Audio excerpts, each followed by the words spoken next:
ઊંચા છે, માથું નમાવતા નથી. ગુરુજી કહે છે રામ તું માથું નમાય ના, મારા ભાઈઓ કુંવારા હોય ત્યાં સુધી મારાથી માથું નમાવાય નહીં. જનક રાજાએ જાહેરાત કરી કે ઉર્મિલા નામની કન્યા લક્ષ્મણને આપીશું, સુકીર્તિ નામની કન્યા શત્રુઘ્નને આપીશું અને માંડવી નામની કન્યા ભરતને આપીશું. કહો રામને માથું નમાવે. છતાં પણ રામ માથું નમાવતા નથી. લક્ષ્મણે વિચાર કર્યો કે અમારા બધાનું ઠેકાણું પડી ગયું, પણ રામ માથું નમાવતા કેમ નહીં? લાય હું ધરતીને ઊંચી કરું. પાછો વિચાર કર્યો ધરતી ઊંચી કરું તો સીતારામ બે ઊંચા થશે. શું કરું? લક્ષ્મણજીએ બુદ્ધિ વાપરી અને રામના ચરણ પકડી લીધા. રામના ચરણ પકડ્યા, ચરણ છોડતા નથી. રામ નીચા વળીને ચરણ છોડાવવા જાય એવી જ રીતના ભાભીને ઈશારો કર્યો, હું પહેરાવી દઉં. અને સીતાજીએ મારા વર મારા રામને પહેરાવી દીધી.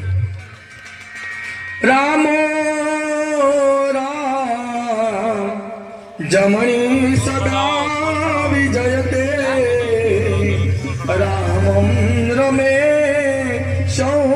ભજે રામ વિહતા નિશાચર ચમો રામાયતા સ્મે નમઃ રામાના સ્તિપરાયણ પરતરો રામ સદા સૌમ્ય રામે સદા ભવતુ મે રામં સદા મંગલમ. સુમર સાવધાન, વર કન્યા દાન દાતા સાવધાન. બોલો રામચંદ્ર ભગવાન કી. અને આ બાજુ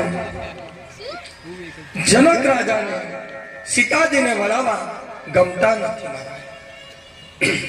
રામના લગ્ન થયા ત્યારે રામની ઉંમર 15 વર્ષની હતી, સીતાજીની ઉંમર 6 વર્ષના હતા. ભગવાને કૃપા કરી અને તે પછી જનક રાજાએ 6 મહિના સુધી જાનને રોકી છે. જાને આ તો ખૈખર મમરાના કોથળા જેવા થયા અને 6 મહિના સુધી જાન રોકી સીતાજીને વળાવતી ઘડીએ મારા જનક રાજાએ આશીર્વાદ આપી કે બેટા